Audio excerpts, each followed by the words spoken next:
घटना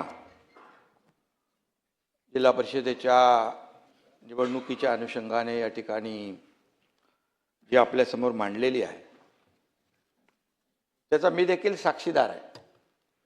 कारण ही निवडणूक प्रक्रिया जेव्हा सुरू झाली नव्हे, जेव्हा याची तारीख जाहीर झाली त्यावेळेस मला शंभूराज देसाई यांनी फोन केला होता।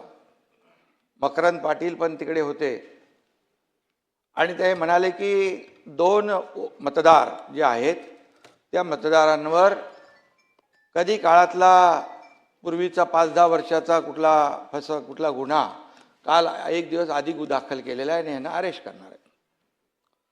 तर मी पोलीस अधीक्षक तुषार जोशी यांना फोन केला। मी म्हणालो काय प्रकार आहे? तर म्हणाले गुन्हा दाखल झालेला आहे, पण त्याच्यावर कारवाई आपण नंतर करू। मी त्यांना एकच सांगितलं की उद्या मतदान आहे, मतदानापासून कुणालाही वंचित ठेवता येत नाही। उलट कोर्ट देखील ऑर्डर करतं की मतदानाला पाठवा म्हणून। तर अशा परिस्थितीमध्ये जेलमधूनही येतात मतदान करायला, तर अशा परिस्थितीमध्ये कुठल्याही परिस्थितीमध्ये मतदानापासून त्यांना आपण वंचित ठेवू नका, ठेवता येणार नाही। SP मला म्हणाले असं काही होणार नाही, त्यांना वंचित मी ठेवणार नाही, ते मतदान करतील। मतदान झाल्यानंतर काय शहानिशा करा आणि शहानिशा करा आणि त्याच्यामध्ये जे काही कार्यवाही करायची ती करा। त्यानंतर मी पोलीस महासंचालक आपले दाते साहेब DG साहेबांना मी फोन केला। फोन केल्यानंतर मी त्यांना सांगितलं अशी अशी घटना त्या ठिकाणी अशी निवडणूक आहे आणि मला थोडी शंका आहे की तिथले पोलीस अधीक्षक हे 2 मतदार जे आहेत, कारण बहुमत इकडे या बाजूला होतं शंभूराज देसाई, मकरंद पाटील आणि या सगळ्यांकडे, आणि ही मतं कमी करण्यासाठी आणि त्या निवडणुकीमध्ये विजय मिळवण्यासाठी, पराभव करण्यासाठी या लोकांचा अशा प्रकारचा प्रकार होऊ शकतो।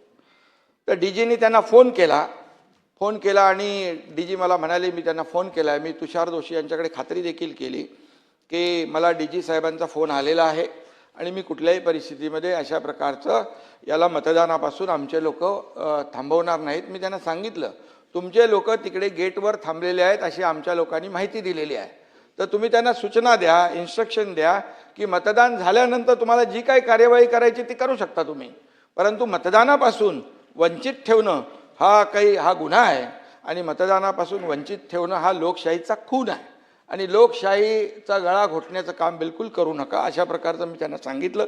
ते बोलले असं काही होणार नाही।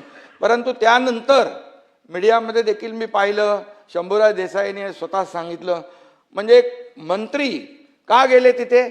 कारण त्यांना माहीत होतं तिथे त्यांना अडवतील म्हणून त्यांनी पण त्या आपल्या याच्या सीमा जी आहे बाहेर होते, त्या गेटच्या बाहेरपर्यंत त्यांना गेल्यानंतर मंत्री बघितले नाही, पदाधिकारी बघितले नाही, कोणी बघितले नाही, जसे आमदार बघितले नाही, असे आरोपीला जो असं पकडतात तसं पकडून घेऊन गेले आणि त्या ठिकाणी घेऊन गेल्यानंतर ते 2 लोक, बरं ते 2च कसे काय मग मतदार त्यांनी पकडले?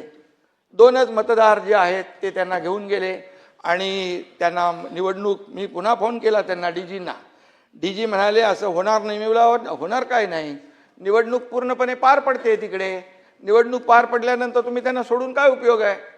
आणि मग निवडणूक पार पडली आणि त्यानंतर या सगळ्या, परंतु जी परिस्थिती निर्माण झाली महाराष्ट्राच्या इतिहासामध्ये अशा प्रकारची परिस्थिती पहिल्यांदा आपण पाहिलेली आहे।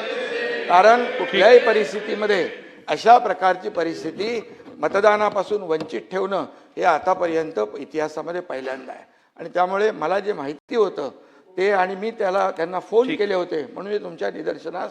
आपल्या पाल्याच्या उज्ज्वल भविष्यासाठी गरजेचा असतो तो पाया भक्कम असणं। त्यांच्या स्वप्नांना हसत खेळत योग्य तो आकार देण्यासाठी आणि सुसंस्कारांसोबतच मनोरंजनातून शिक्षणाची ओळख करून देण्यासाठी आजच निवड करा अंकुर प्ले स्कूल। प्रशस्त ground, activity based education, Olympiad, abacus सारख्या स्पर्धा परीक्षांचं मार्गदर्शन, आठवड्यातून एकदा टेस्ट, मनोरंजनातून शिक्षण हे तर आहेच, पण योगा, डान्स, लाठीकाठी, लेझिम तसेच संस्कार वर्गही आम्ही मुलांसाठी भरवतो। CBSE आणि सेमी माध्यम असे पर्याय उपलब्ध असलेली सीसीटीव्हीच्या सुरक्षित वातावरणात आणि तज्ज्ञ शिक्षक वृंद लाभलेली अंकुर प्ले स्कूल फक्त मुलांसाठीच नव्हे तर पालकांसाठीही विविध कार्यक्रमांचं आयोजन तसेच धावपळीच्या जगामध्ये मनाचं आरोग्य टिकवण्यासाठी मुलांना मेडिटेशन शिकवणारी एकमेव स्कूल. आपल्या पाल्यामधील सुप्त गुणांना ओळखून त्याचा सर्वांगीण विकास होण्यासाठी आजच ऍडमिशन घ्या. Ankur play school, play group, nursery, junior KG आणि सिनियर केजी, लवकरच डे केअर सेंटरही पालकांच्या सेवेत. अंकुर प्ले स्कूल, साने गुरुजी बस स्टॉपच्या मागे, साने गुरुजी वसाहत, कोल्हापूर.